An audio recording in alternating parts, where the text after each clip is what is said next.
Olá, pessoal, boa noite. Tudo bem com vocês? Boa noite. Ah, legal. Bom, vamos ver o que a gente vai ver hoje. Então, antes da gente começar, eu preciso saber como que vocês estão sentindo o curso até agora. Mesmo porque é a primeira vez que eu estou dando esse curso nesse formato online e estou criando ele de novo, né? Na sala presencial eu consigo ter um melhor feedback de vocês. Agora, online, e mesmo para que, se a gente vai discutir alguma aula de revisão, tem algum ponto que ficou mais difícil de entender, seria bom a gente já ir falando. Vocês estão achando que está indo rápido, mas vocês estão comparando rápido com o quê? Vocês têm um parâmetro de comparação? Sabe por quê? Porque eu tô os itens que eu vi na emenda desse curso é o que eu estou tentando pôr nele. Então, eu dividi pelo número de aulas que a gente vai ter, deixando a aula para exercício e revisão, que eu acho fundamental vocês acompanharem aquela aula. Quem está sentindo um pouco de dificuldade em algum ponto, é interessante me contar. Que aí eu penso um jeito de dar uma enfocada, falar um pouquinho melhor, tentar explicar de um outro jeito aqui. Então, no total, né, o que eu estou tentando cobrir nessa primeira parte? Tinha ali a força do Coulomb, a força entre cargas, e aí veio como se calcula o campo, como se calcula o potencial e a energia de uma distribuição. Então, basicamente, foi isso, as ideias. Aí tem uma ferramenta teórica, que era a lei de Gauss, que é um recurso a mais. Então, eu acho que dá para fazer uma revisãozinha na sexta, porque a lista, pelo que eu vi ali, está bem facinho. Então, ainda vai sobrar um tempinho, dá para dar uma revisão. Só que agora até agora a gente falou de cargas, campo e potencial, tudo no espaço livre. Não falamos nada a respeito de como que é esse campo dentro dos materiais, que é o que eu pretendo abordar nessa aula. A gente vai falar um pouquinho o que acontece na hora que eu ponho um campo num material não condutor. No condutor a gente falou que as cargas vão se deslocar de modo a fazer o campo interno dentro do condutor ser nulo, o que implicava que o potencial do condutor é constante. E a gente vai fazer isso, a gente fez isso para o condutor, mas não fez para o dielétrico, que é quando você tem, a gente vai começar a falar nessa aula, né, as cargas, os dipolos se orientando lá dentro, alterando o campo, mas sem cargas livres. Ou seja, as cargas estão presas nas moléculas, mas elas podem alterar o campo. Então é isso que a gente vai enfocar nessa aula aqui. E aí depois vem uma aplicação, que é por aquela pergunta que eu tinha feito acho que na primeira aula, o quanto de carga eu consigo pôr num condutor? Que energia eu preciso para carregar ele? Então a gente vai falar da capacitância. E essa capacitância, que é a quantidade de carga que eu consigo pôr no condutor, depende do meio. Ou seja, se o meio é dielétrico ou se ele é o vácuo. Então, o que a gente vai falar nessa aula aqui vai servir para a próxima aula, que a gente vai fazer cálculo de capacitância com e sem dielétrico. Então, essa parte do curso é basicamente o cálculo com eletrostático, que é simplesmente campo, energia potencial, e como eu faço para carregar esses condutores. Aí depois vem o quê? Bom, se eu tenho condutor com carga, a hora que eu conecto eles com fio, eu vou ter uma corrente. E aí vem o modelo da corrente. Como é que a corrente, da resistência.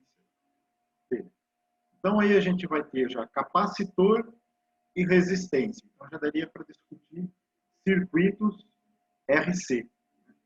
Associação de capacitores, resistência, carga e descarga de capacitores. Mas aí tem um outro efeito muito interessante. A hora que começamos assim, eu digo, a humanidade, os cientistas começaram a brincar com corrente, eles perceberam que toda corrente produzia um campo magnético. E aí nós vamos entrar na produção de campo magnético, lei de Biot-Savart e lei de Ampère. Então, vocês podem achar que eu estou correndo, mas essas coisas precisam ser vistas. É o fundamento do eletromagnetismo que está na emenda desse curso aqui. E aí a gente vai entrar no... aí depois a gente vai ver que o campo magnético também induz um campo elétrico, a gente vai entrar em geradores e indutores. Então, todas essas coisas precisam ser contempladas. E eu ainda não estou contemplando, por exemplo, eu falei para vocês que um dos livros que eu ia seguir era o Moisés. Mas se você for seguir o Moisés, ele já estaria dando equação de Poisson, que é do divergente, e Laplace, estaria entrando em outras equações, rotacional, tudo. Mas eu acho que isso não é o momento de se falar disso. Justamente para não ficar mais lotado de informação.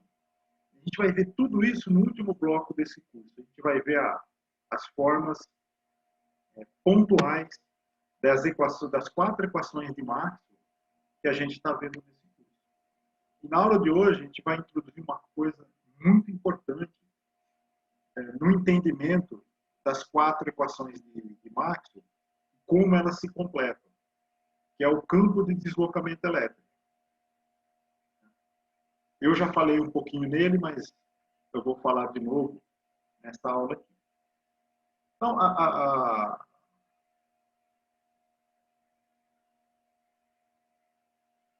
obrigado. Deixar para o final. E também tem esse ponto, que esses operadores diferenciais, acho que vocês não viram ainda. Vocês vão ver mais no final do curso de cálculo. Então, esse é outro motivo também, que eu só estou discutindo as partes integrais, as equações na forma integral das equações de Maxwell. Bom, então vamos começar uma coisa muito interessante, que a gente já está vendo desde o começo do curso, que eu estou falando de dipolo elétrico. Então, hoje vocês vão ver um outro aspecto do porquê que o dipolo é importante. Mas eu falei qualitativamente, a gente vai ver quantitativamente esse efeito agora. Então, a gente tinha falado do campo elétrico, que ele era o gradiente do potencial, ou o potencial é a integral de linha do campo elétrico. Então, aqui, a gente viu que o próprio dipolo, que é 2 cargas iguais em módulos separadas de uma certa distância L, ela produz um campo. A gente calculou esse campo, calculou o gradiente potencial, mas aqui eu vou falar outra coisa. Pegar esse dipolo e colocar ele numa região que existe um outro campo. E esse outro campo que existe nessa região, ele é descrito por um potencial elétrico, que eu vou usar o φ para não confundir com o potencial elétrico do dipolo, que a gente calculou como sendo V.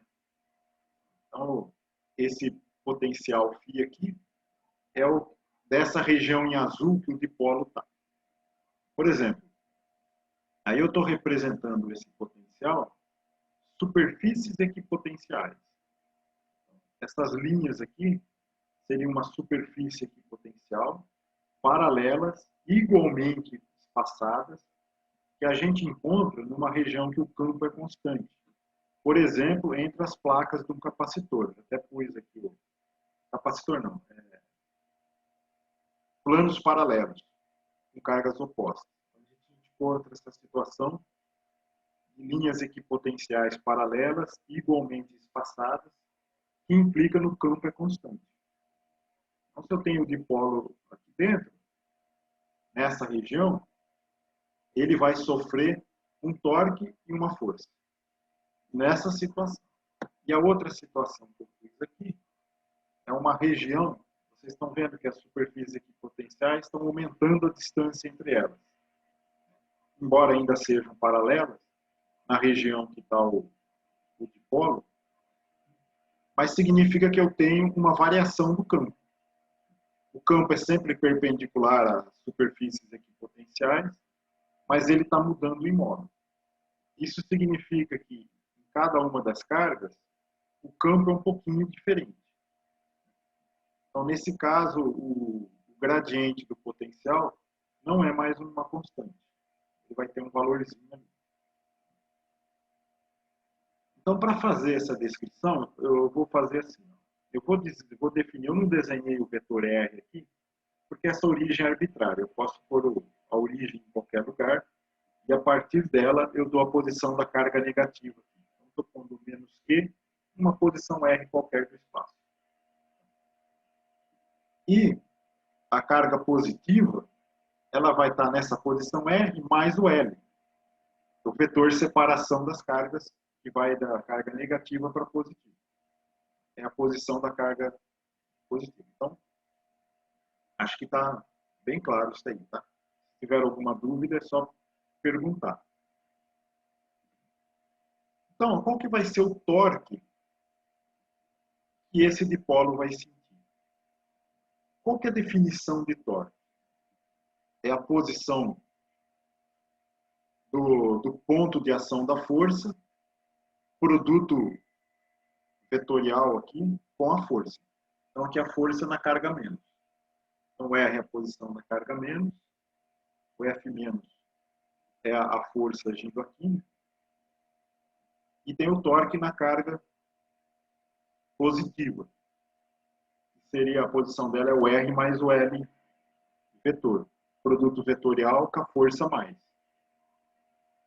E a força resultante? Então, torque é uma coisa, força resultante é a soma das forças.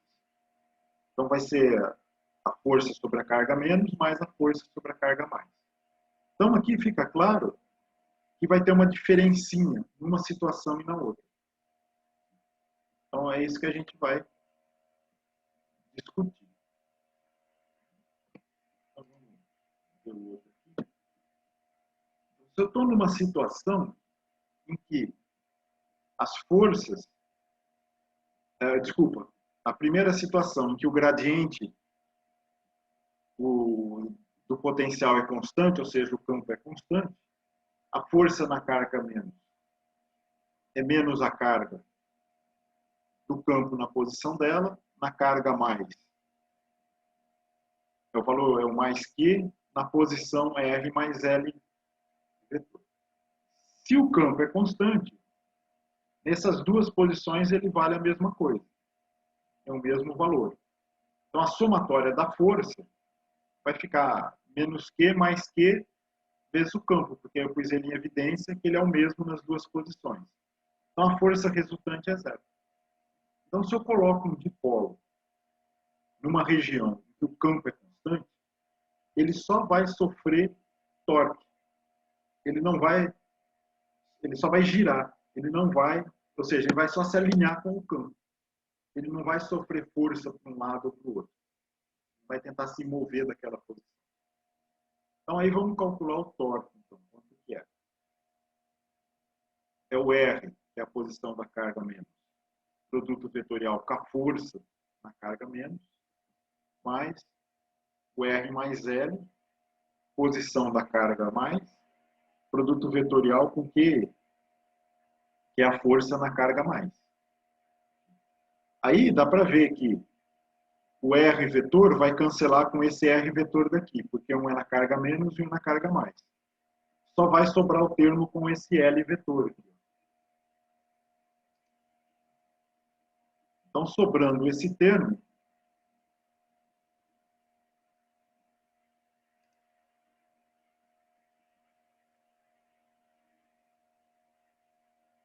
se ele acaba virando um oscilador, não.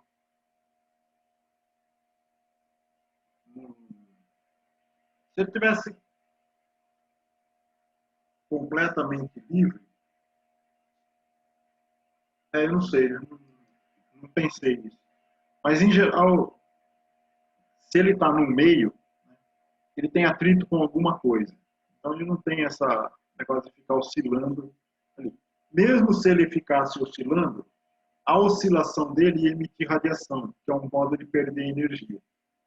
Então, a oscilação dele é sempre uma coisa transitória. Ele acaba ficando em uma posição estável. Bom, quanto que é esse torque? O torque é o P. Então, aqui ó, só vai ficar o... Aí o L, aqui tem o Q da força, né? Vezes o L, QL. Lembra que isso é a definição do momento de dipolo? É a carga, o módulo da carga, vezes o vetor de separação.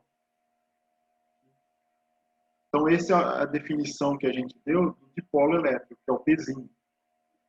Então, P, produto vetorial para o campo, é que me dá o torque do dipolo sobre ele. Sempre que eu pôr um dipolo no campo, ele vai sofrer um torque. Se ele estiver livre para se mover, ele vai girar e tentar se alinhar com o campo. Agora, o que acontece se o campo é diferente? Então, a gente vai olhar isso, você pode imaginar isso um sistema macroscópico, né? Aí é só você pegar o campo em cada uma das posições, você vai ter um torque também, né? Mas ele vai ter um termo que vai sobrar daqui, né? Porque o campo numa carga vale uma coisa, na outra vale outra. Então vai sobrar, vai ter dois termos aqui em cima. Mas se elas estão muito próximas, as cargas, que é, por exemplo, a separação das cargas numa molécula. Aí o campo, ele teria que ser um gradiente muito grande para eu sentir essa diferença. Então a gente vai discutir o que acontece. Vai ter um torque, não vai ser exatamente esse, mas aproximadamente é. Só que o que vai ter é uma resultante de força. Porque ó, a força resultante seria o campo na posição R, mais a carga Q vezes o campo na posição R mais L. E se eles são diferentes, significa que eu vou ter uma resultante de força. E aí sim é que eu atraio. Então essa é a configuração, por exemplo. A gente começou lá no comecinho do curso, falou, se você pegar um bastãozinho de acrílico, de um plástico, e atritar com uma flanela, ele vai adquirir carga. Se você aproximar de pedacinhos de papel, coisinha bem levinha assim, ele vai atrair isso. Por que ele atrai? Porque mesmo se essa coisa está neutra, ele vai polarizar esse meio. E como existe um gradiente, porque lembra, na ponta do bastão, o campo diverge, ele sai da pontinha e ele forma um gradiente. As linhas não são paralelas, as linhas de força.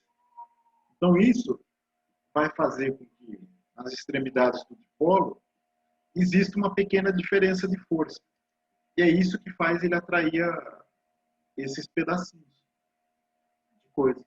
Então não é o campo que atrai, mas sim o gradiente do campo.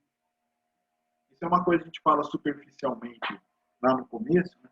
Que ele polariza no meio e as cargas polarizadas se atraem, mas na verdade a gente está mostrando que você faz a conta com cuidado, é que o campo precisa ter um gradiente para atrair. Porque senão a força na carga mais e menos são opostas, né? Ele não ia para lugar nenhum, ia dar força resultante zero. Então aqui ó, eu só estou escrevendo Agora eu vou escrever o campo como sendo o gradiente do potencial. Então, o E que está aqui fica sendo o gradiente de φ menos o gradiente de φ. E o E em R mais L vai ficar menos o gradiente de φ em R mais L. A hora que eu faço isso, o que acontece? Ó, eu posso pôr a carga dentro do gradiente e o gradiente para fora.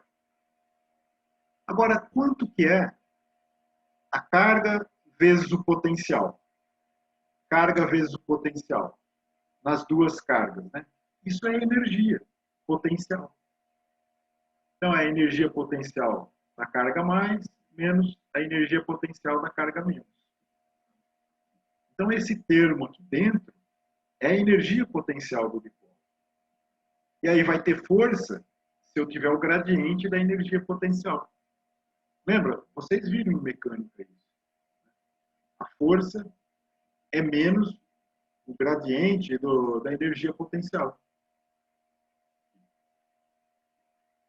Só que agora a gente vai fazer a aproximação de que o potencial entre a carga positiva e negativa vai variar muito pouco. Por quê? Porque o L é a separação das cargas em escala atômica. A escala dentro da molécula. Uma escalinha muito pequena. Então a gente vai usar de novo o fato de que para qualquer função de x, y, z, a variação dela é a derivada parcial em x vezes um dx mais a derivada parcial em y vezes um dy e a derivada parcial de f em z vezes um dz.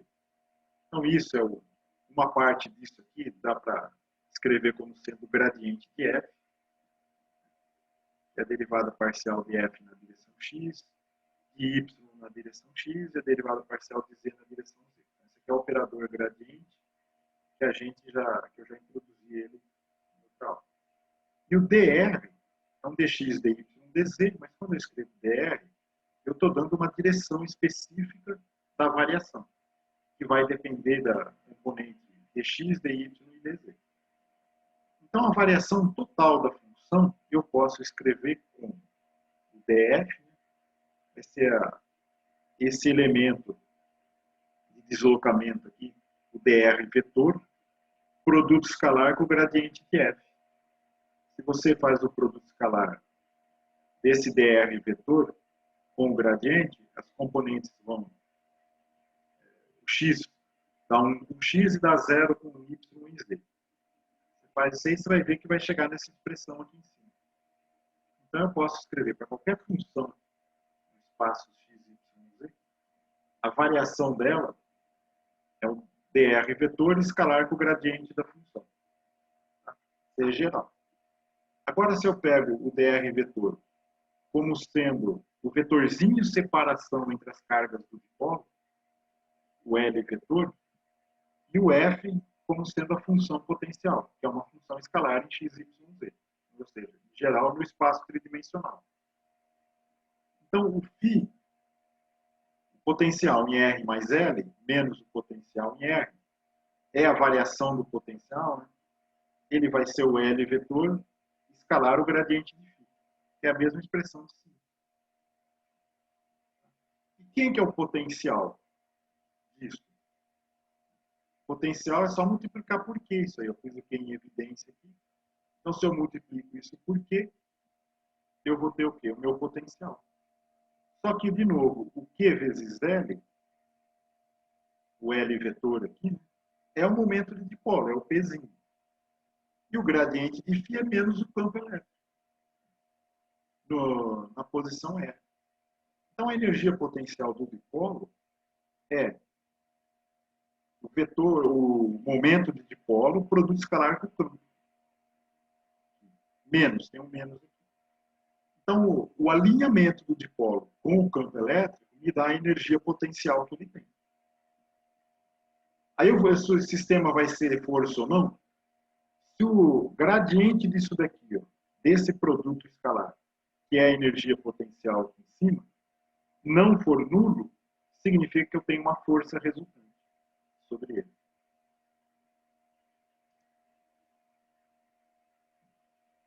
Então, eu não sei o quanto essas coisas de gradiente do potencial é a força, é familiar para vocês isso. Mas, a princípio, é uma coisa que vem da mecânica de Newton. Isso aí, e aqui a gente chegou na mesma ideia. Aí, bom, então, o que a gente falou até agora? O potencial é isso, mas se ele vai sofrer força ou não, depende de que esse produto escalar, o gradiente disso ser diferente de zero. Então, o gradiente do potencial, se ele não for nulo, tem uma força resultante sobre o sistema. Vamos fazer isso um pouquinho mais em detalhes, só para vocês se familiarizarem com a ideia disso daqui. Pode ser que esteja claro para muitos, mas vamos só mostrar a mesma coisa de um outro jeito. Depois comparar. Então, aqui eu desenho um dipolo de novo. Agora eu estou pondo a origem no meio, o R+, a separação deles eu estou chamando de 2A. Então, vai ficar A nessa direção, que vai ser o R+, e a distância é A para cá também, né, do R-, a força menos está para cá. Então, o campo está na direção X. Então, a força menos é na direção menos X, a força mais é na direção X, no sentido de X positivo. Em que é o momento de dipolo? É o vetorzinho que vai da carga menos até a carga mais. Então, a separação é 2A vezes Q, e aí eu pus a direção dele em função desse ângulo θ. Então, meu P está bem definido. Quem que é o R? O R da carga mais vai daqui até aqui. Então, vai ser o A, que é metade da separação aqui, cosseno θ, x, seno θ. O dr, como é que essa posição dessa carga varia? Que ela varia em função do θ. Então, a variação da posição da carga é o dr dθ vezes o dθ. A derivada parcial disso daqui, né, que é o R chapéu, vai dar o θ chapéu vezes o dθ. Então, aqui fica o A que não deriva, derivado em θ, o cosseno fica menos seno, seno fica cosseno. Esse é o θ chapéu. Ele vai estar nessa direção aqui, ó. O θ chapéu, que ele aponta na direção, no sentido em que o θ aumenta.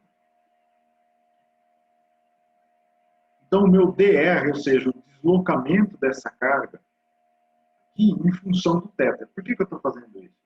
Eu quero calcular o trabalho que essa carga vai fazer. Porque ela vai se mexer em função da força elétrica. E qual que vai ser o movimento dela?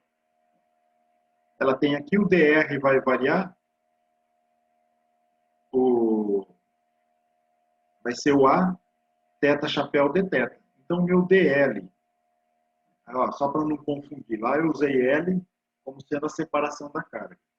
Aqui eu estou usando o dl, que é o elemento de deslocamento da carga na presença do campo, que é aquele que entra no cálculo do trabalho. Então, tenho a força, produto escalar com dl, vai me dar o trabalho, o elemento de trabalho ao deslocar ele de dl. E o deslocamento é sempre radial. Quer dizer, desculpa, sempre angular. Uma carga está presa na outra, né? Então elas vão girar aqui. E essa aqui vai girar para cá e essa para lá. Ela está sempre variando o ângulo aqui. Então aqui fica esse trabalho a gente vai falar. Tá? Exatamente o que for. Qual trabalho é feito pelo campo, qual trabalho alguém vai fazer em cima do sistema.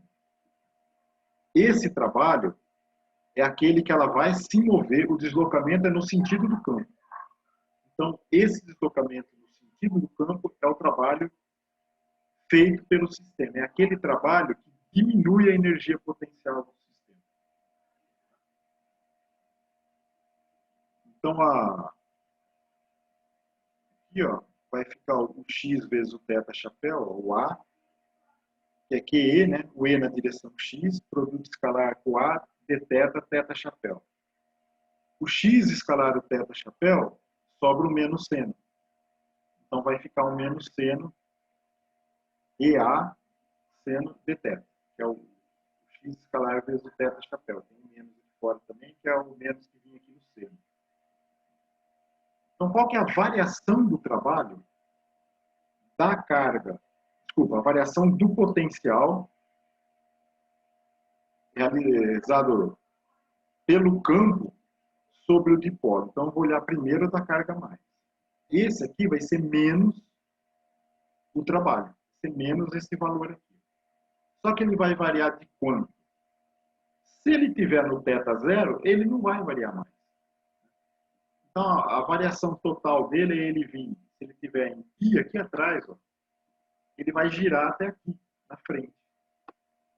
Então, ele está vindo ó, de π até 0. Esse é o trabalho total que o campo pode fazer sobre a carga positiva. Depois a gente vai contar sobre a carga negativa também. Então, esse trabalho vai ser, ó, tem um menos com menos, só que a integral do seno é menos cosseno, né? Então fica um menos ainda aqui na frente. Aí fica o QA cosseno θ, indo de π até 0. Então, em π dá 1 menos o menos 1. Vai dar mais, mas continua em menos aqui. Então, vai dar 2A QE. Está vendo que ele foi negativo? O que é negativo isso aqui? A energia potencial. Por que ela é negativa?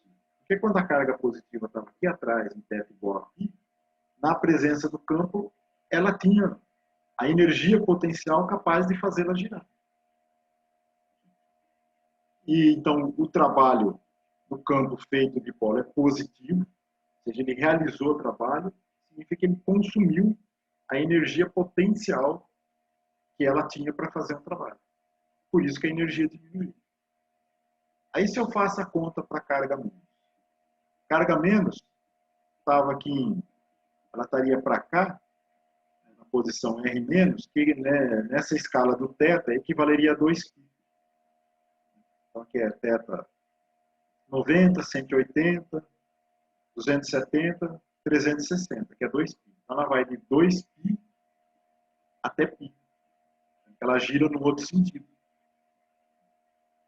E aí eu tenho a carga menos, né? Então a força é menos, o menos dá mais, e tem o seno θ aqui, que vem do produto do x chapéu vezes o θ chapéu. Então aqui é menos, menos. A integral de menos seno é cosseno. Então fica cosseno de π, que é menos 1, menos cosseno de 2π. O cosseno de 2π é 1 com menos, então ficou menos 2 aqui na frente. Está vendo que deu igual? Boa noite. Quem falou boa noite no chat? Ó, e aí, o que significa? Cada carga perde a mesma quantidade de energia potencial. Ou seja,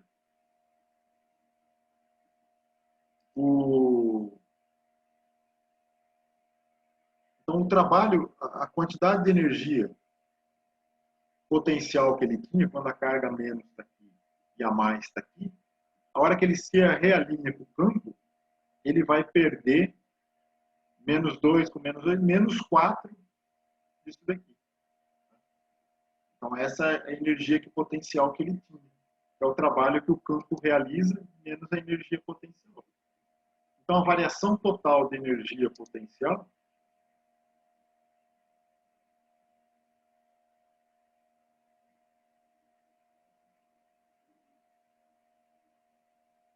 não entendi a pergunta. Esse θ chapéu, você está falando? O θ chapéu, opa, não sei, não assusta ainda. O θ chapéu é aquele ângulo da variável polar que ele aponta no sentido da variação do θ. Se o θ está em 90 graus, ele aponta em x negativo, no sentido do x negativo. É só se substituir aqui. Ó. 90 graus, o cosseno dá zero, o seno é menos 1. O seno é 1, mas tem um menos aqui. Fica menos 1, que é do x negativo. Então, θ chapéu, ele é sempre o ângulo do θ aumentando. É por isso que essa integral de baixo tem que obedecer que o fato de que ela tem daqui até lá. Para ficar na mesma escala. Mas quando é o trabalho feito pelo campo, é sempre a força, o dl e a força sempre dão o mesmo sinal. Bom, não sei, espero que tenha ficado claro isso aí. Bom, vamos lá. Então, a variação total da energia, para eu sair de zero, ir até num ângulo θ0. Por exemplo, em vez de eu ir de zero a π na carga positiva e a outra de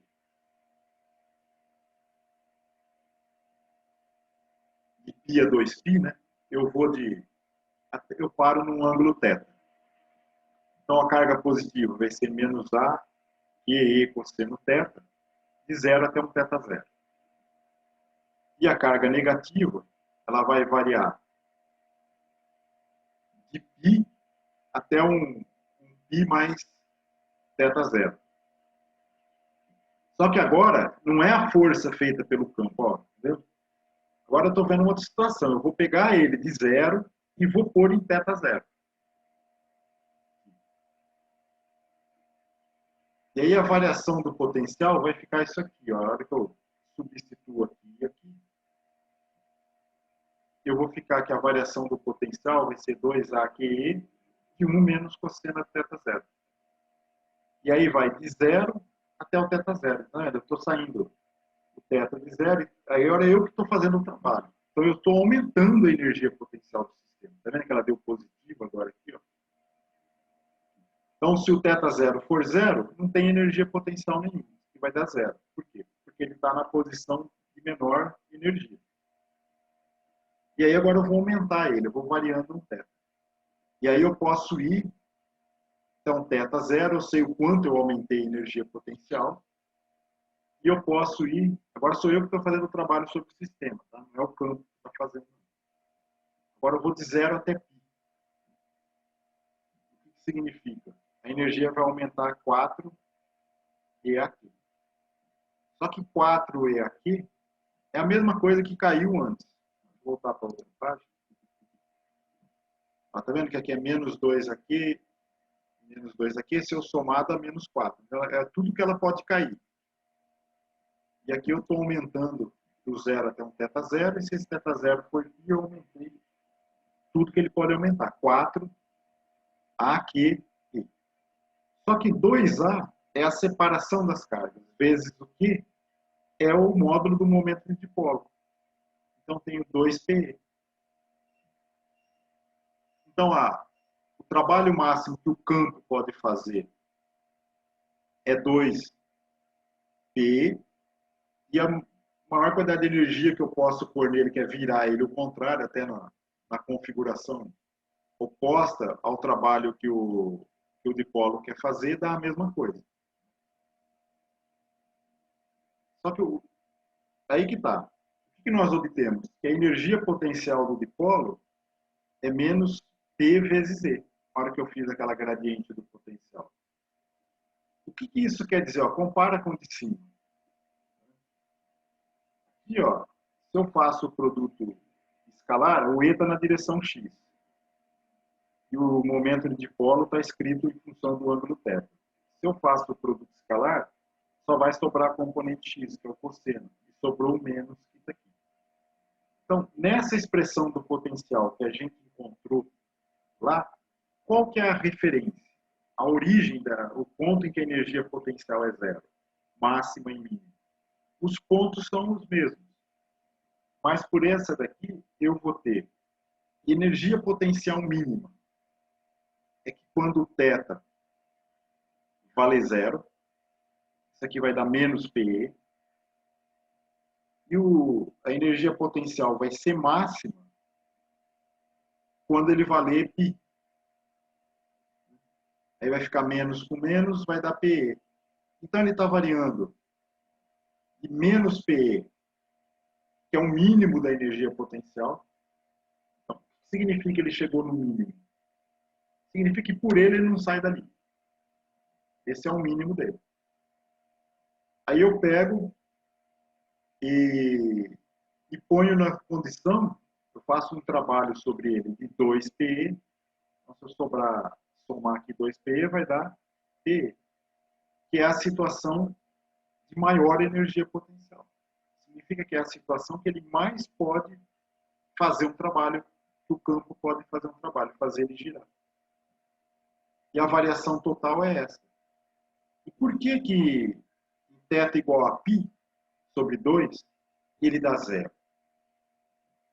Por que que ele tem esse valor? Ele é zero, mas ele é zero em relação ao mínimo. O mínimo é P menos PE. Então, zero significa, olha, eu já saí de menos PE. Eu posso ainda fazer esse trabalho. Mas eu posso aumentar mais. Você está vendo que a amplitude de variação do potencial com essa expressão aqui é igual ao trabalho máximo e mínimo que eu posso fazer. Vai dar os mesmos limites. Só que por essa expressão ela me diz a referência do potencial é um menos, o mínimo vai ser menos PE, não zero, que nem aqui em cima. Em cima aqui a gente falou, a energia potencial é zero. Não é? Por essa expressão de baixo é menos PE. Bom, não sei, ficou claro isso para vocês? Sei que se a gente for trabalhar com a energia potencial de um dipolo, do campo elétrico, é isso. Depois a gente vai ver o momento magnético, que no campo magnético também tem energia potencial, e vai ser uma expressão parecida. Que está associada com o fato dele sofrer um torque e poder girar. O mínimo é esse, aquele não gira mais. O máximo é esse, que significa que ele pode girar. Se ele está, depende da configuração que ele está. E é o ângulo do dipolo em relação ao campo. Bom, não sei se isso aqui ficou claro, mas é só um exercício para vocês pensarem que esse dipolo está rodando e que ele pode sofrer uma força se o gradiente do U for diferente de zero. E por que a gente está falando de dipolo? Porque é aí que entra, a gente vai começar a falar de dielétrica. O que é dielétrico e condutor? O condutor, a carga se move para todo lado. No dielétrico, a carga não se move. Não livre, não totalmente. Não é uma carga livre que ela vai se mover até neutralizar o campo lá dentro. Mas ela se reorienta. Essas cargas elas se mexem com o campo dependendo de como elas estão ligadas na molécula. E existem dois casos. Um dipolo induzido, ou seja, tem uma molécula apolar, e a hora que eu ponho um campo, o centro geométrico da nuvem eletrônica se desloca do núcleo, da posição do núcleo que tem a carga mais. Então, esse pequeno deslocamento é um campo de dipolo, que é produzido dentro do material. E esse dipolo vai sofrer o torque. Ele vai se orientar com o campo. E o outro caso é as moléculas que já têm o dipolo. É a água. A água tem um dipolo. Ela já é polar. Na hora que eu ponho um campo, ela vai sofrer o torque também. Então, seja a molécula apolar ou polar, o torque está presente. Qualquer meio material que eu coloco no campo, eu tenho uma reorientação de cargas. E essa reorientação de cargas, ela produz o quê? Ela produz um campo lá dentro, um campo resultante. E como que a gente olha para esse campo, descreve esse campo, produzido dentro do material? Um dos jeitos de olhar é você imagina uma pequena lâmina desse material, desse dielétrico, sujeito a um campo elétrico constante, um E0, aqui, um campo aplicado. a orientação dessas cargas, numa superfície que está no sentido oposto ao campo, fica um saldo de carga negativo. E na outra superfície, fica um saldo de carga positiva. E a gente viu que um plano de carga muito próximo gera um campo que é proporcional à densidade de carga. Então, a abordagem que é feita para descrever esse campo é que, dentro do dielétrico, você induz essa polarização, cria um campo de polarização que é oposto ao campo externo.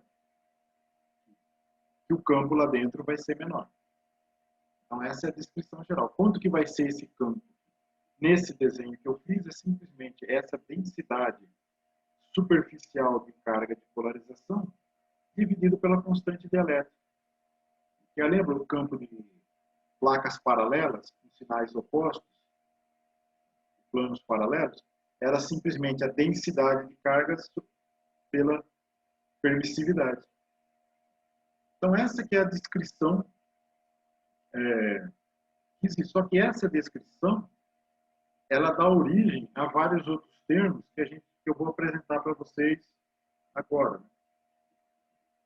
Essa polarização do meio, eu vou ter um campo lá dentro que é diferente do campo que eu apliquei.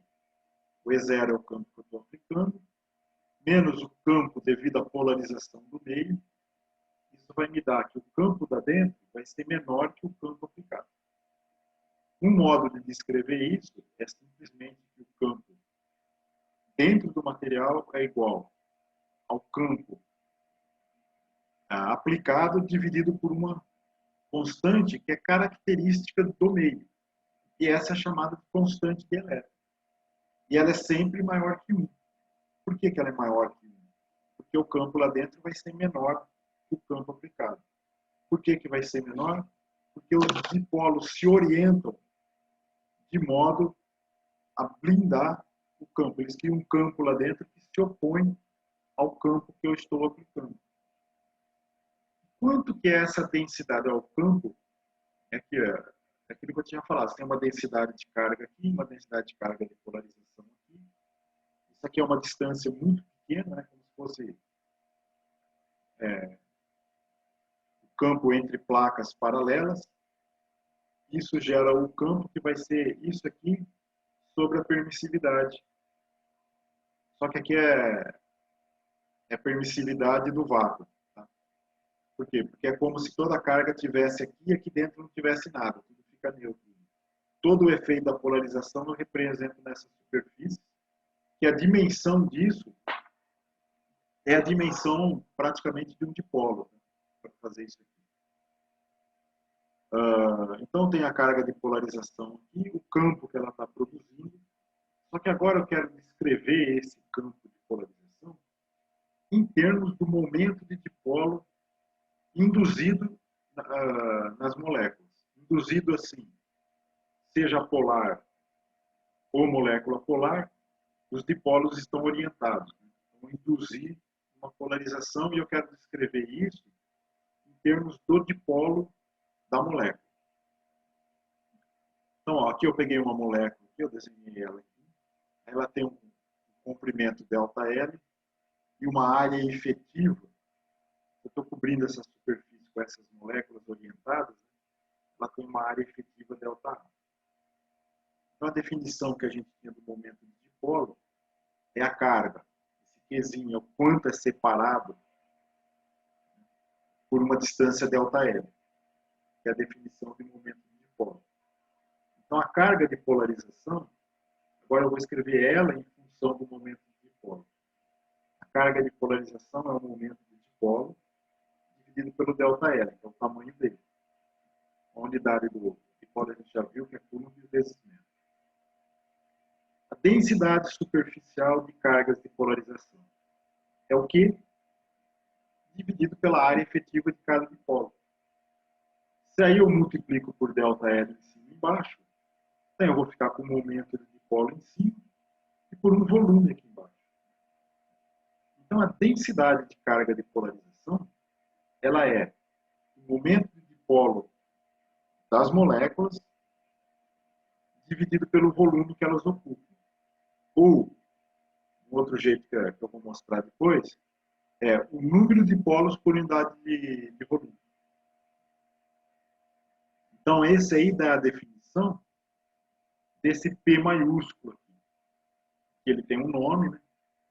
Que é o vetor de polarização. O módulo dele é densidade de carga superficial, então é coulombs por metro quadrado, que é o quê? O número de dipolos por elemento de volume, ou um momento de polo dividido pelo volume que ele ocupa. Então aqui ó, o P é coulomb metro, dividido por volume metro cúbico, vai sobrar 1,2 m. Então o E que eu estava discutindo, o campo lá dentro, é o campo que eu estou aplicando, menos o campo de polarização. E agora eu já coloquei ele em termos da densidade de dipolos, densidade volumétrica de dipolos orientados lá dentro. E aqui tem a constante, que é que define o campo entre uma região polarizada. E aí eu posso reescrever isso. Eu pego esse ε0 e multiplico tudo. Isso daqui. E aí que vem a definição do vetor de deslocamento elétrico, que é esse D. Ele é o ε0 vezes o campo zero. Ou seja, no vácuo, ele é o campo aplicado vezes a permissividade do vácuo. Na hora que a gente fizer essas contas, vocês vão ver que ele também é o campo no meio vezes a permissividade elétrica do meio, que a gente não definiu ainda, mas eu vou definir já já. Então, trocando as coisas de lado aqui, eu fico aqui com esse D, que é o ε0 E0, é igual ao ε0 vezes o E, onde esse E é o campo dentro do material, mais a polarização do meio. Complicado? Não muito. Concordo que a primeira vez que vê isso, a gente fica meio, nossa, um monte de definição. Então, aqui eu fiz uma página resumindo essas definições e vou fazer um exemplo numérico para ver se vocês gravam essas coisas. Então, ó, o momento de dipolo por unidade de volume é o Pzão. Ele é chamado vetor de polarização de elétrons. Isso em português. Em inglês ele tem um nome que está nesse link aqui embaixo, depois eu vou pôr lá para vocês verem. Campo de deslocamento.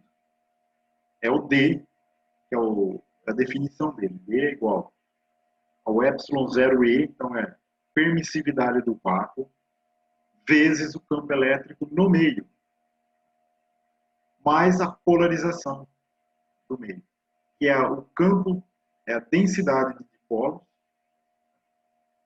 que é o campo. Então, ó, vocês podem ver que o D e o P têm a mesma unidade, que é densidade superficial, ou seja, coulombs por metro quadrado. Aí você vê o ε0 vezes Z, vai dar isso também. E aí que entra um termo importantíssimo nessa conta. O campo de polarização em módulo é o vetor de polarização sobre ε0. Só que a polarização do meio, ela é proporcional ao campo que eu estou lá dentro. E essa constante de proporcionalidade, essa é a física. A física do problema é isso.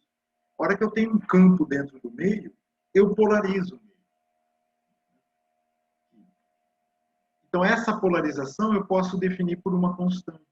É a constante de proporcionalidade entre o campo que eu aplico, o campo que está lá dentro do material, vezes o quanto ele se polariza em função desse campo.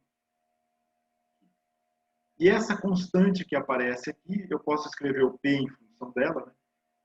Vai ficar assim, o P é a suscetibilidade elétrica vezes o E0 que está aqui, vezes o E.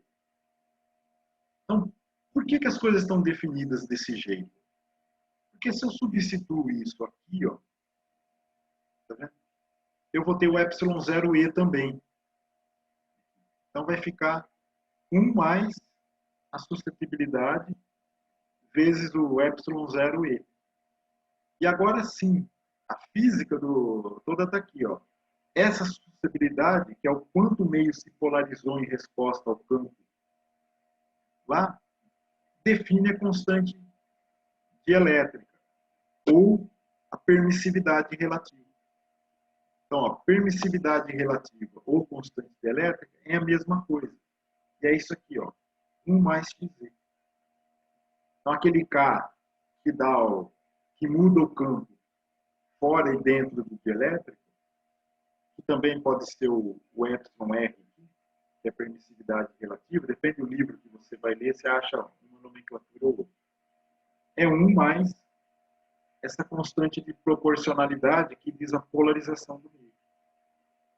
E aí, se eu pego essa permissividade, então aqui vai aparecer o K, ó, ou o εr, vezes o ε0, esse é a permissividade elétrica do meio. Entendeu? Que é simplesmente o ε0 vezes o K, ou a permissividade. Então, agora o D, ó, que a gente tinha definido como o ε0 vezes o E0 lá fora, ele também é o campo dentro do material vezes a permissividade do meio. Então, com essas definições, o que a gente tem?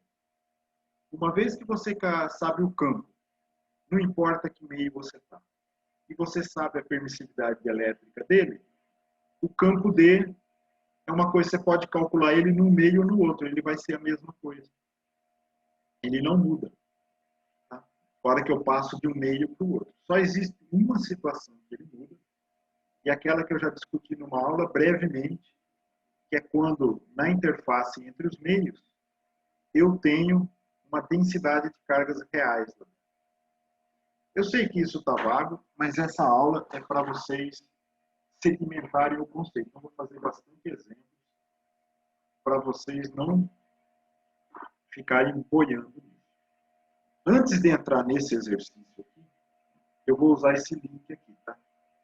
Eu quero mostrar uma coisa, que essa suscetibilidade, você está vendo que eu pus uma constante?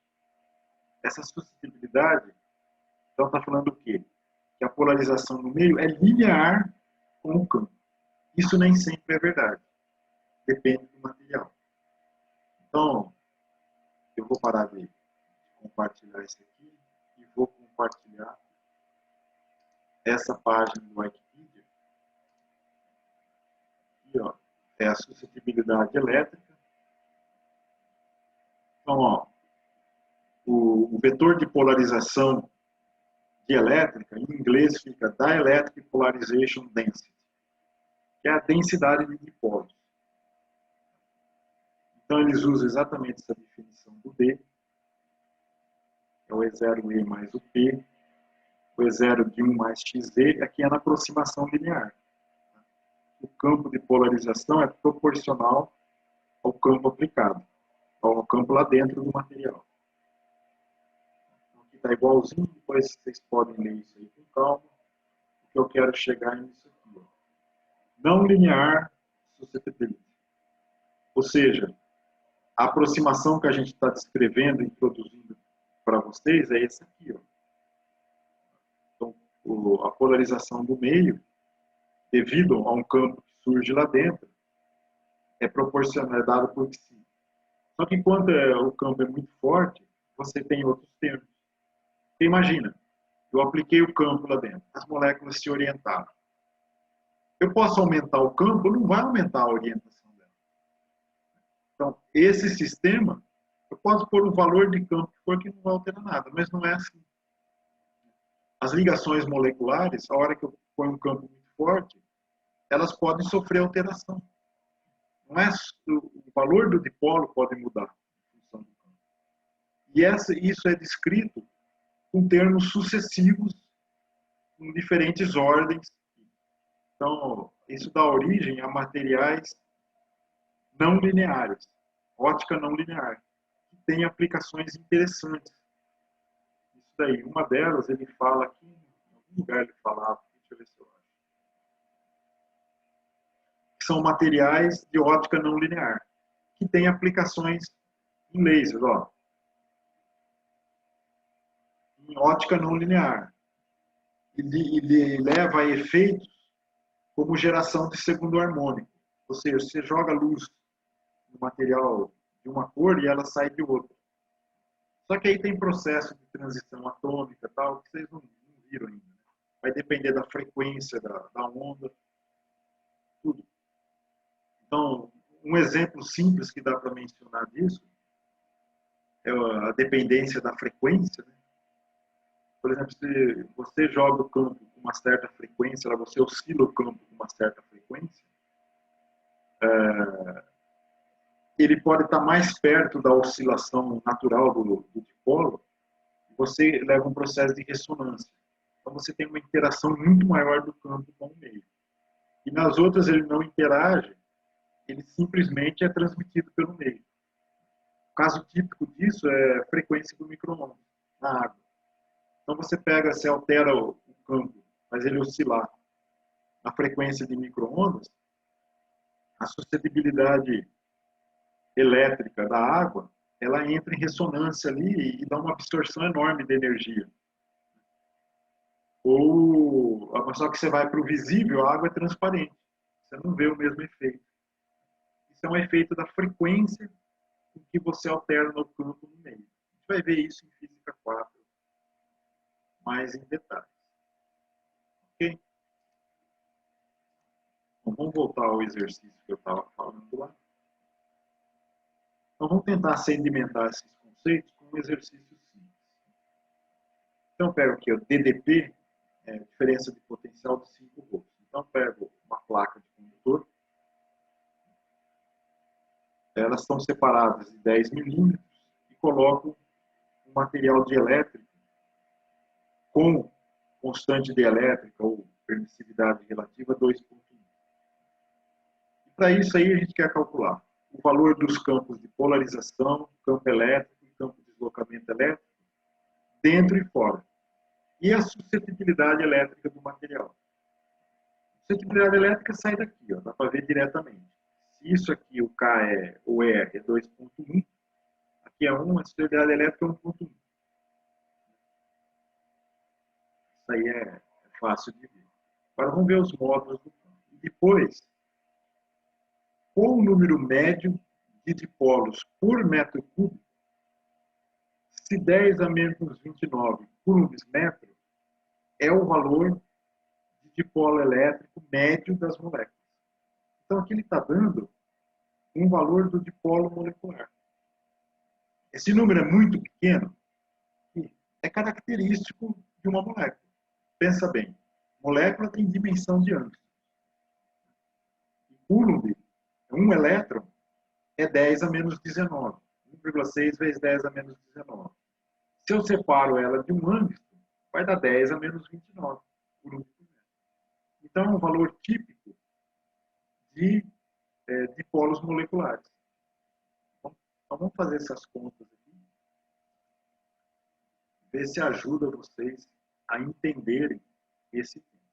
Então, bom, fora do dielétrico, eu tenho o E0. Como que eu calculo o campo, uma região constante, qual a diferença de potencial?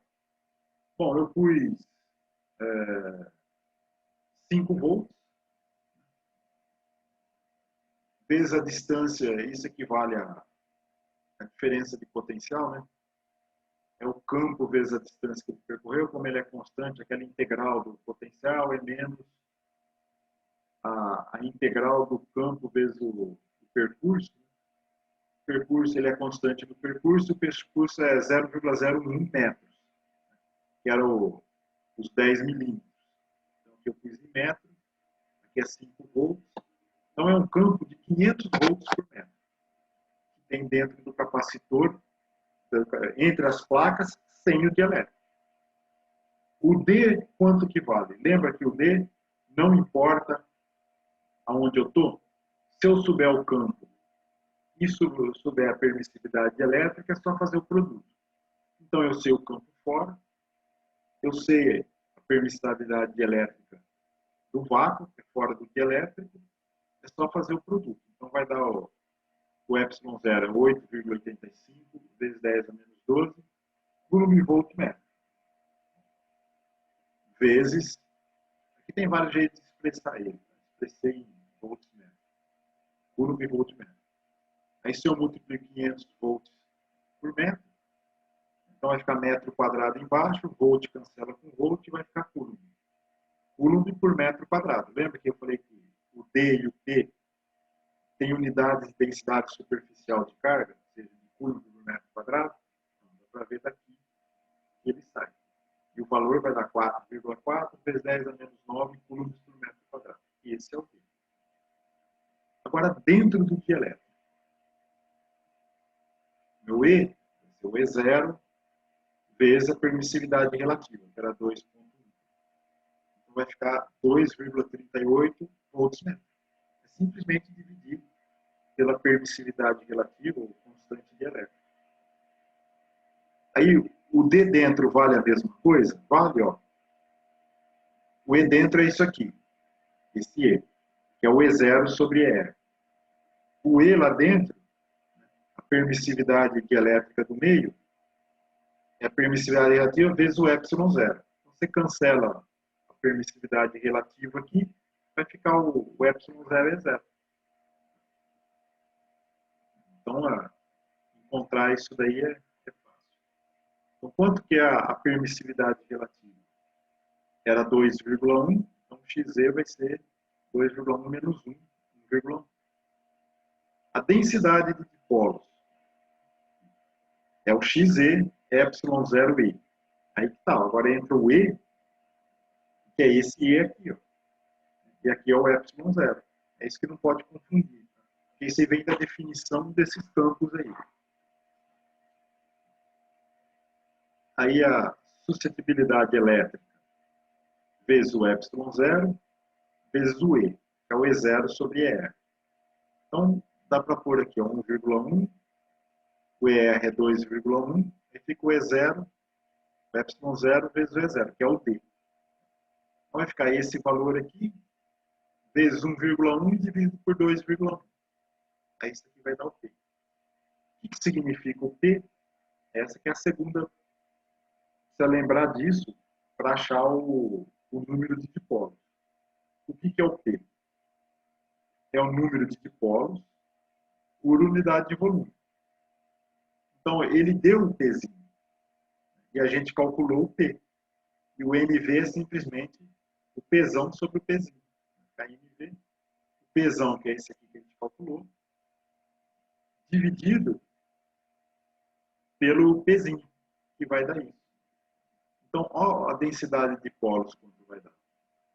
Vai dar 2,3 vezes 10 a 20 de polos por metro cúbico. Agora, se vocês forem procurar um dipolo molecular, unidades dele, assim, eu quero ver o da água. Vocês não vão achar em coulomb metro. Vocês vão achar 1,8D. Aí vocês vão falar, mas caramba que esse D está fazendo aqui? Então é uma outra unidade que se usa. Deixa eu explicar isso aqui. A unidade do P no sistema internacional é coulomb metro. Só que como esse coulomb metro é da ordem de polos moleculares 10 a menos 29, aí criaram uma outra unidade onde 1 coulomb metro é 3 vezes 10 a 29, um D aqui. Esse D é de Debye. É chamada unidade de Debye.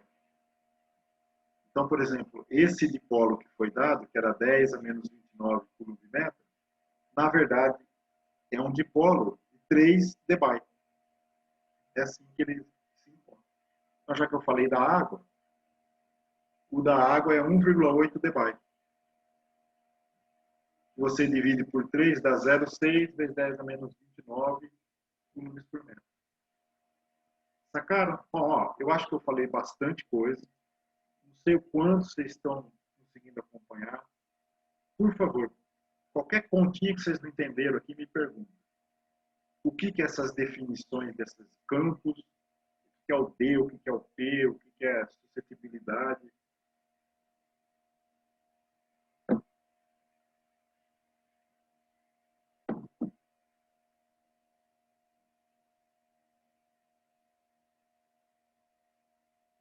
Qual parte 2?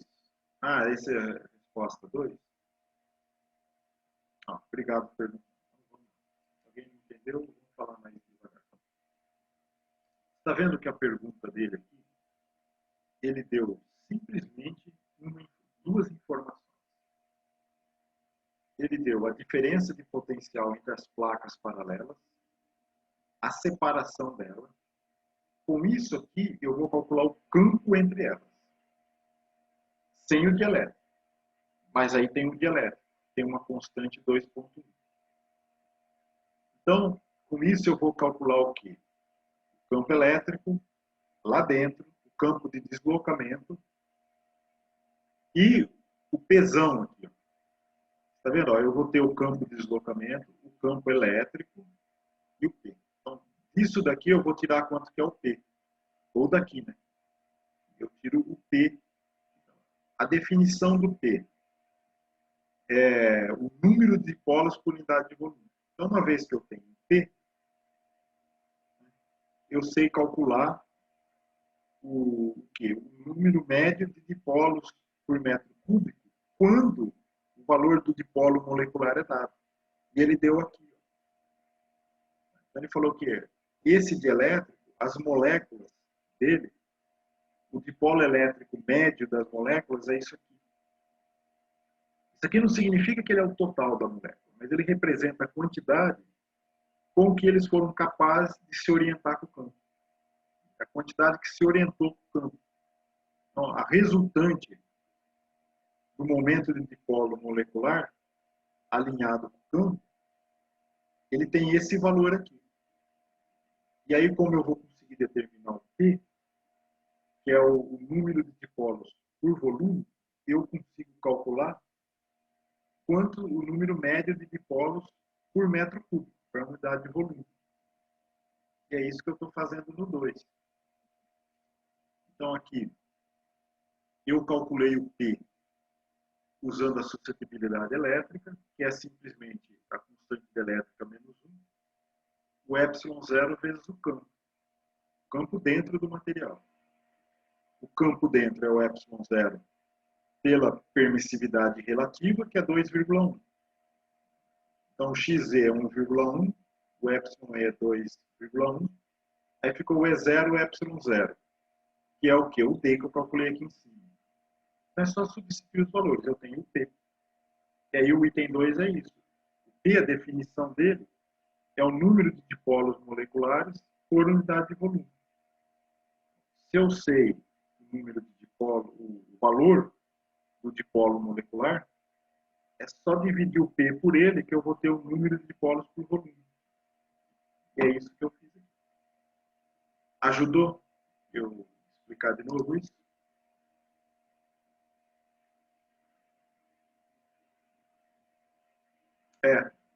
Essas definições aqui, eu lembro delas agora que eu tenho que dar aula. Eu sei que é assim, que eu olhei lá tudo. Mas daqui um pouco você pergunta, você fala, peraí, como é que é? Aqui é assim, aqui é assim. Isso é assim mesmo. Se você não trabalha sempre com isso, você acaba esquecendo essas definições aí. Mas é importante entender o significado físico. O significado físico, você tem que lembrar, é o seguinte. Olha, o campo elétrico, ele pode mudar dentro do meio. Se eu estou no vácuo é uma coisa, se eu estou dentro do dielétrico é outra. Então, ele não é constante. O campo de deslocamento é. Então, dentro e fora do dielétrico, ele é o mesmo. Ele só não é o mesmo quando eu tenho uma densidade de carga. Carga real na interface entre os meios. Aí lembra? Pois não, alguém falou uma coisa?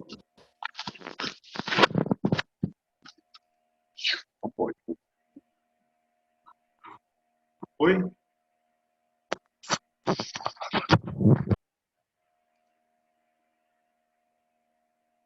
Já fechei. Bom, e o P? O P está associado com a quantidade característica resultante de dipolos que foram capazes de se orientar com o campo. É isso que que o P está dizendo. E essa orientação é o que blindou, é que faz com que o campo dentro seja diferente. Porque se as moléculas têm dipolo, mas elas estão travadas na posição, elas não são capazes de se orientar com o campo, suponha assim, que é um material muito denso, cheio de moléculas, uma enroscada com a outra, de um jeito que elas têm um dipolo, mas na média é zero. E o campo que eu aplico é fraco, não é capaz de orientar ele. Então é um meio que não vai se polarizar.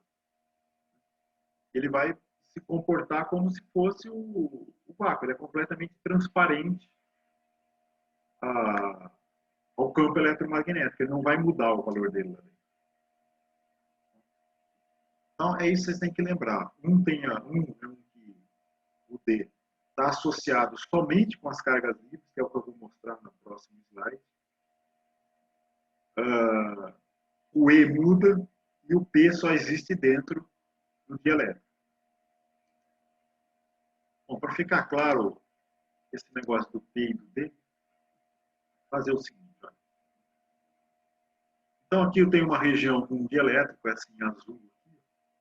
Eu tenho a permissividade dielétrica, esse epsilon. Aqui fora eu tenho o vácuo epsilon zero. Lá dentro eu coloquei uma carga pontual dentro do meio. E pus uma superfície de Gauss centrada nela. Então, qual que vai ser o campo nessa superfície de Gauss? Vai ser a carguinha que eu pus lá, 4π, só que aqui é o epsilon. Está vendo que esse aqui é o epsilon? Por quê? Porque as cargas de polarização que tem aqui vão blindar o campo. Então o campo é menor, é o epsilon zero sobre K. Estou dividindo aqui pela constante dielétrica. Ele é radial e cai com R quadrado, é igualzinho. A única coisa é que o módulo dele mudou, porque parte dele é blindado pela orientação das moléculas. Fora, a hora que ele sai aqui fora. Aí aqui vem o epsilon zero. Ele é igual. Cai com R também, tudo. Só mudou o módulo dele. Tá? Quem que é o D? É epsilon zero vezes E0, que é igual ao epsilon vezes o E. É só multiplicar para cá. Os dois são o D. E a hora que eu faço isso, o que sobra? A carga sobre 4π. Não tem mais a informação do D. Então o D, ele não depende do meio. Ele está dizendo o quê? Quanto de carga líquida eu tenho lá. Porque se o meio está neutro, o D não existe. Ele precisa ter um saldo de carga. Então, carga líquida ou livre. Dentro do meio. Acho que carga líquida eu acho que é a expressão mais correta, mas depende do livro que você pega, fala carga livre. Então, o D só depende dessa carga líquida, quanto tem, que faz com que o meio não seja neutro. Então, o quanto que o meio não é neutro é que define o D. Então, se eu faço a integral de Gauss, da lei de Gauss, para o campo D, lá dentro, vai dar o Q. Porque se eu for o E, vai dar o Q sobre o epsilon. Né? Se eu multiplico o E pelo epsilon, é o D. Então, o D só dá o Q. Bom, ou seja, a lei de Gauss aplicada para o campo de deslocamento elétrico e dá o saldo de carga líquida que tem no meio, que faz com que o meio não seja neutro. Só que se eu usar essa expressão que está aqui, ó, aí eu substituo o D por isso aqui. Então vai ficar o epsilon zero vezes o E, mais a lei de Gauss do vetor de polarização também. E a resposta disso vai ser a carga líquida lá dentro. Agora aqui eu chamo a atenção pelo sinal do P. Em módulo, o campo de polarização no meio, ele é o P sobre o epsilon zero. Mas vetorialmente eles têm sentidos opostos. Por quê? Porque o P é a densidade desses Pzinhos aqui. E quando o Pzinho, que vai da carga menos para a carga mais, que é o momento de dipolo, está alinhada com o campo. Mas o campo de polarização que aparece lá dentro, ele é o oposto. Ele vai do mais para o menos. Então, por isso tem que lembrar que tem esse sinal. Isso, no caso, que for fazer essa integral aqui, tem que lembrar que então, o P é a densidade de polos, né, número de polos por volume, vezes o P, e o Pzinho. Vamos ver, esse exemplo aqui eu acho bastante legal. Então, bom, estou continuando aquele ali, né? Não cheguei nesse desenho aqui embaixo, estou continuando o que eu tinha feito. Então, se essa aqui é a carga livre, essa daqui, a integral disso, está associada com carga de polarização. E o que sobrou aqui é a carga efetiva. Ou seja, é o saldo, como se fosse a quantidade de carga blindada, o que sobrou da blindagem devido à polarização. Então, aqui fica a carga livre menos a carga de polarização é a carga efetiva. Então, vamos fazer isso, usar esse conceito aqui. Nesse caso de aqui tem uma carga, um condutor carregado, né? Eu pus condutor porque aí só vai ter carga na superfície dele. Então, de 0 até A aqui, o campo é 0. E aqui um dielétrico. E esse dielétrico, ele vai ter essas carguinhas de polarização. Os dipolos vão contribuir com uma carga de polarização negativa nessa interface e positiva nessa daqui, que vai criar o campo que se opõe ao campo dessa carga aqui, ao passar pelo dielétrico. Então, o E1 vai ser 0, que é aqui dentro, nessa região 1. O 2, põe a lei de Gauss, né? A gente já viu isso aqui, a superfície de Gauss aqui. É a carga que está lá, 4πε0 do R chapéu. O D2, é só tirar o epsilon aqui de baixo, e foi isso. Agora a gente usa essa expressão aqui. Quanto que vai dar isso aqui? Bom, o D2 é o epsilon 0 vezes E2. Como eles são iguais, esse vai ser igual a esse, significa que o P é 0. Está vendo que essa conta aqui dá 0? Eu pego esse E2 vezes o epsilon 0. O E2 é o campo aqui dentro. Vezes a permissividade desse meio vai dar o D2. Então aqui ele cancelou. Não sobrou nada. Então a polarização é 0, porque eu estou no vácuo. Agora, se eu venho nessa região 3, como é que fica o desenho? Então, a lei de Gauss do campo de deslocamento vai me dar a carga líquida. É só a carga que está na bola condutora lá no centro. Que é o quê? O D3 vai ser isso. O campo 3, né, a integral do campo 3, que está numa superfície de Gauss que fica dentro do dielétrico, é a carga vezes a permissividade do dielétrico. Então, quanto que vai dar o E3? Q sobre 4πε epsilon. E agora eu faço essa conta aqui, nesse caso. P, P vai ser igual ao D menos isso. Vai ficar o D menos isso aqui. E vai dar quanto? Vai ficar esse menos esse. Mas ele é multiplicado por E0. Então vai ficar quanto? Q sobre 4π, que é comum dos dois. 1, que é o D, menos epsilon 0 sobre epsilon, que é isso aqui. É sobre R chapéu. Então, o vetor de polarização lá dentro deu esse valor. Aí, se vocês querem ver o significado físico, isso aqui que eu acho legal. Agora que vocês vão sacar o que está acontecendo. Aí eu pego, por simplificação, vamos escrever esse epsilon como em função do K, da constante elétrica. A constante elétrica vezes a permissividade do vácuo. Aí aqui vai ficar o K aqui embaixo, né? Então, põe o K para cá, fica K menos 1 sobre K. Tá? Então, para produzir esse P lá, eu tenho, ele é a densidade de carga de polarização. A hora que ele está nessa interface aqui, ó, né, que é R igual a B, aqui vai ser o B quadrado. Então, a densidade de carga de polarização nessa superfície é o menos, Q sobre A. Por que é menos? Porque, lembra, o D, ele é o módulo dele é isso. Mas aqui tem que ser negativo. Por quê? Para que é o campo oposto. Eu estou indo de sigma P para sigma. Então, ó, o EP que se opõe ao campo lá é essa polarização que ele produz. E a densidade de carga de polarização, na parte externa, é esse T em módulo. Eu tenho que saber o sinal. Em R igual a C, que é a superfície externa da esfera. Vai dar isso. Então, a carga de polarização, ela é a carga que está lá no centro, com K menos 1 sobre K, que é o que aparece aqui também. Agora, para vocês entenderem o que significa, quanto maior a mobilidade, porque se elas não se os dipolos não se mexem, não polarizam o meio, o K é 1. Então, não tenho carga de polarização.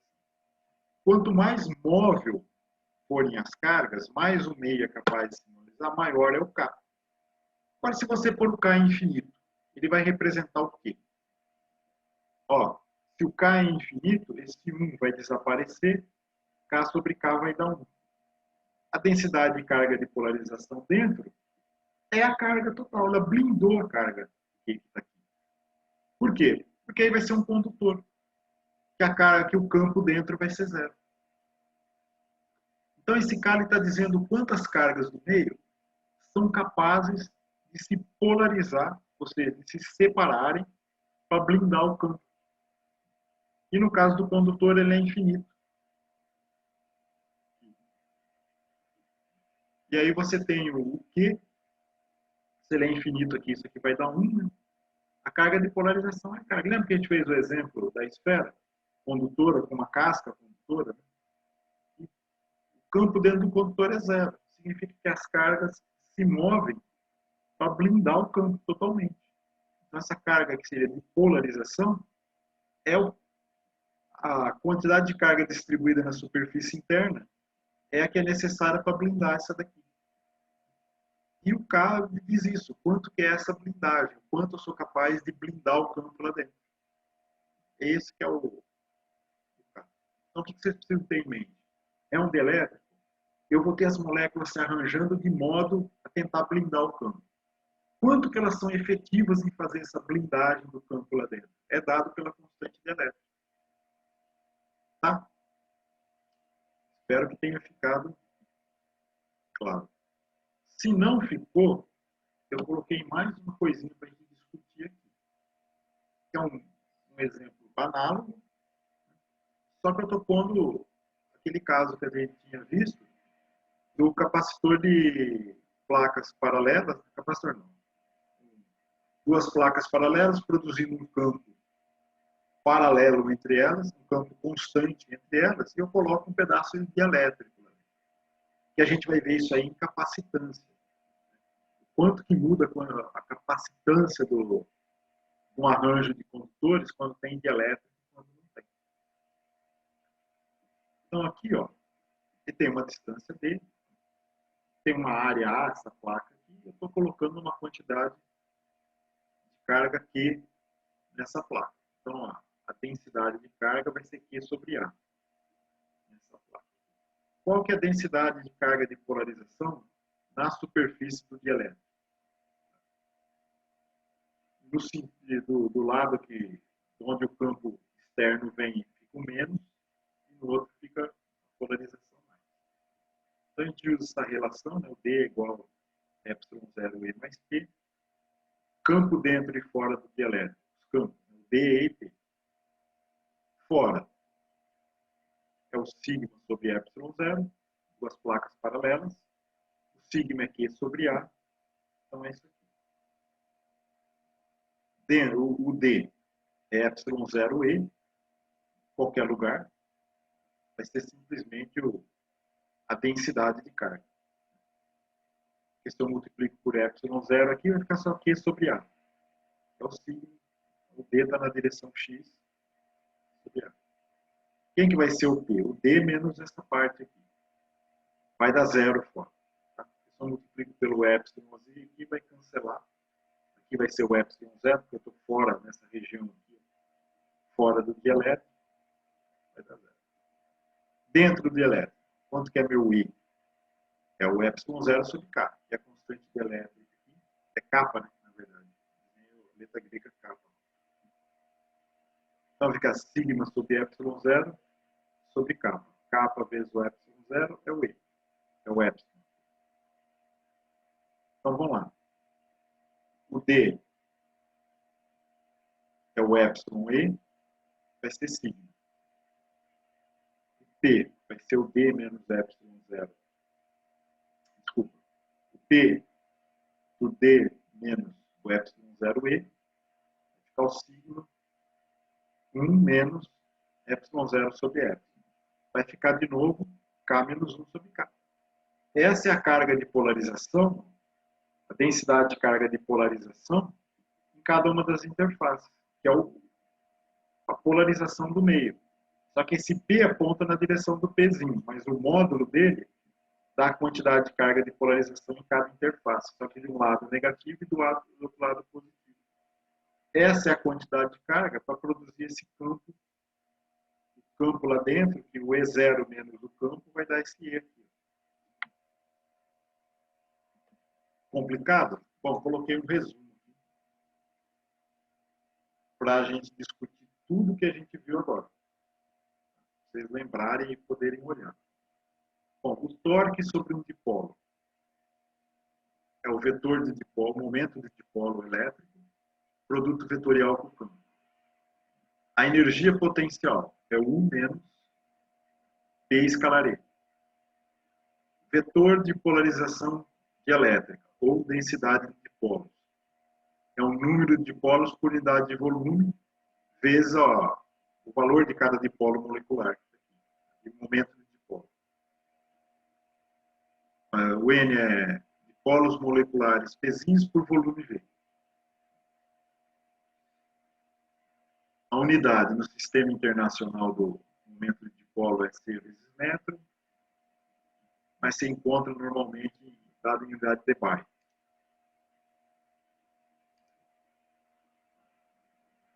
P maiúsculo, vetor de polarização dielétrica, assim como o vetor de deslocamento, eles têm unidade, a coisa aqui, ó, coulombs por metro quadrado, no sistema internacional. A parte física, a física mais importante que a gente viu aqui, que caracteriza os materiais, tem o nome dos materiais. Dielétrico simples, material de ótica não linear, se ele é totalmente dielétrico, o que acontece com ele na hora que você aplica um campo é a suscetibilidade elétrica. Que ela dá o quê? A polarização do meio em função do campo que surge lá dentro para que eu coloque um campo aplicado. Essa é a física do problema. O resto é tudo definição para se você conseguir trabalhar, entender o que está acontecendo no meio. Então, tem o campo de deslocamento elétrico, D. Ele é tanto calculado como a suscetibilidade do meio vezes o campo elétrico que existe no meio, ou o epsilon zero E, onde o E é o campo do meio, mais o vetor de polarização. Campo elétrico, dentro do dielétrico, é o campo aplicado, o campo externo aplicado sobre ele. Se eu tirar o dielétrico dali, eu vou ter esse campo E0. Na hora que eu ponho o dielétrico, vai ser esse campo dividido pela constante dielétrica. Permissividade dielétrica é o epsilon, que é igual a constante dielétrica vezes a permissividade do vácuo. E a constante dielétrica pode ser dada como 1 mais a suscetibilidade elétrica. Então, ó, aqui, ó, a interpretação do D. Esse D ele vai aparecer nas equações de Maxwell. Tá? E vocês não vão se livrar dele tão fácil, não. Ele vai dizer como o meio se comporta na presença do campo. Então, o D é a permissividade dielétrica do meio vezes o campo elétrico dentro do meio. por essa definição aqui, que a gente sempre multiplica pela permissividade, ele dá que ele não depende do meio. Ou seja, o campo elétrico muda de um meio para o outro por causa da constante de elétrica. Mas o D não. Ele só existe devido à quantidade de carga livre que tem lá dentro. Ou seja, o campo, ele só muda se você tiver carga lá dentro. Tanto é que a lei de Gauss aplicada para o campo D te dá o saldo de cargas líquidas. É livre porque tem um livro que fala livres ali, então eu confundo às vezes. Mas no meu ver, eu acho que o mais correto é falar livre. E aí tem aquela condição de contorno que a gente discutiu. Lembra que eu peguei um plano, coloquei uma densidade real de carga livre ali? E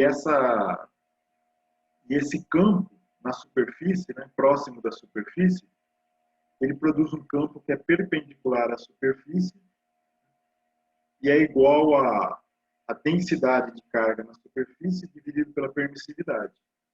Como o D é multiplicado pela permissividade, a componente normal do campo de deslocamento elétrico, ele somente se altera de um meio para o outro se eu tiver carga líquida na interface. Se for a interface entre dois dielétricos, essa interface for neutra, o D é constante de um meio para o outro. Tá? Porque isso aqui vai dar zero.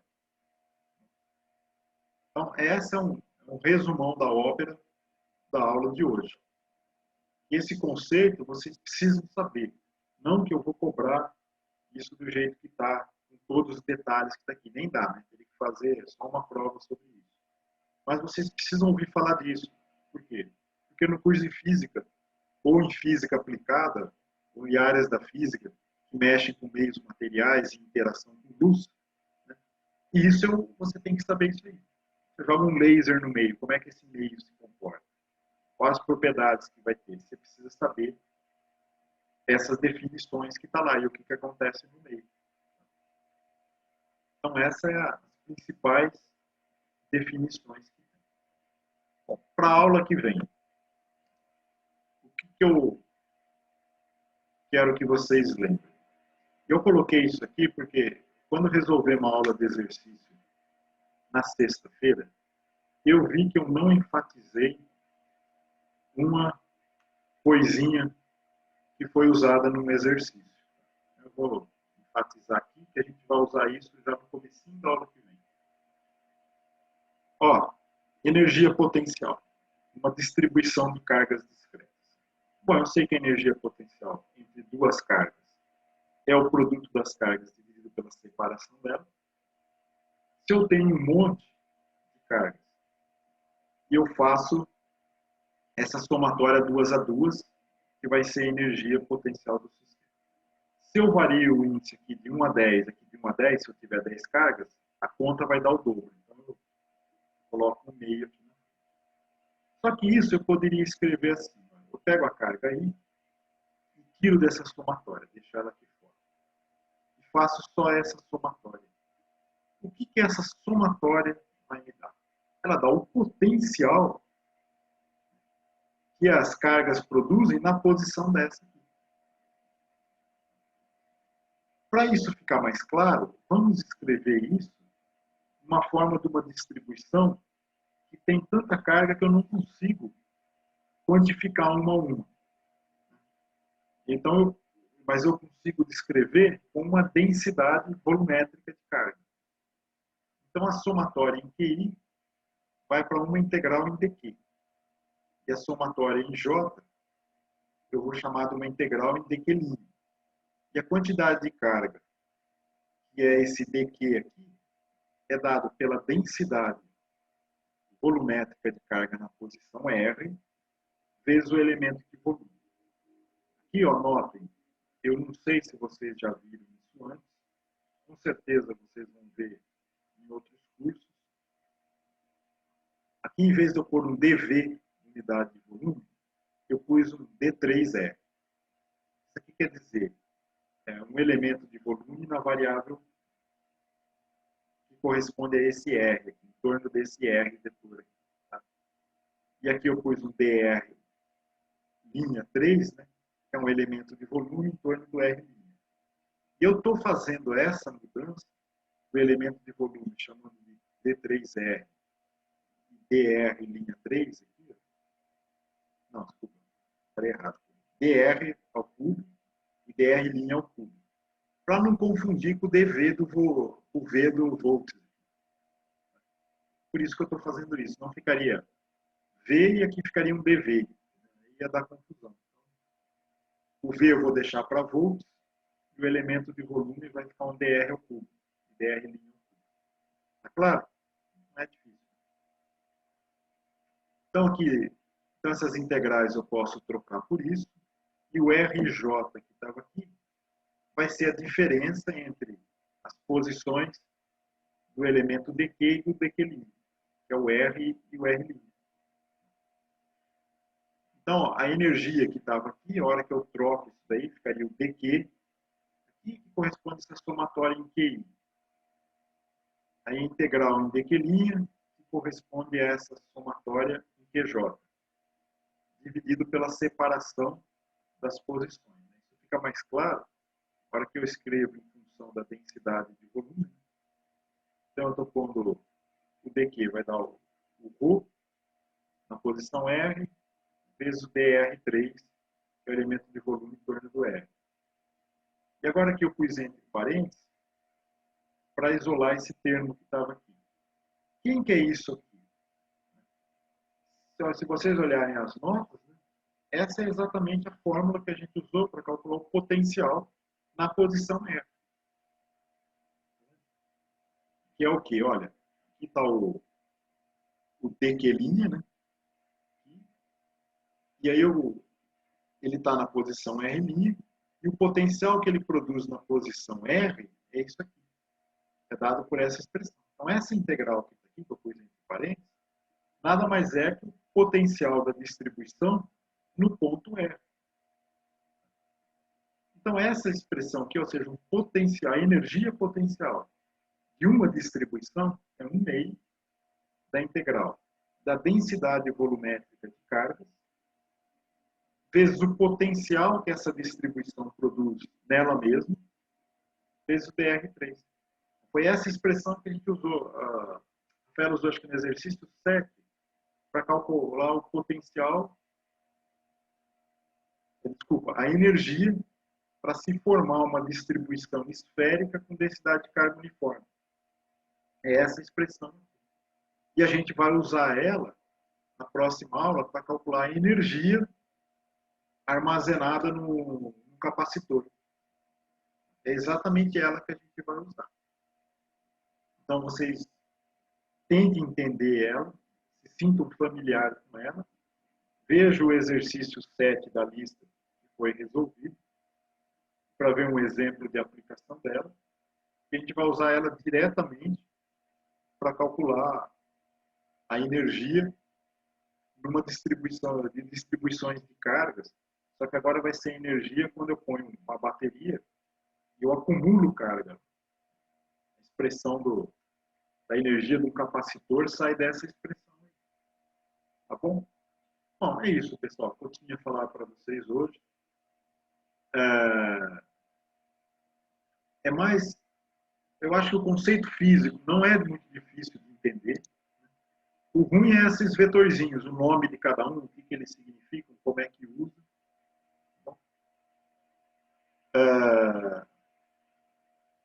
Bom, é isso. Alguém quer perguntar alguma coisa? Tem uns 15 minutos ainda.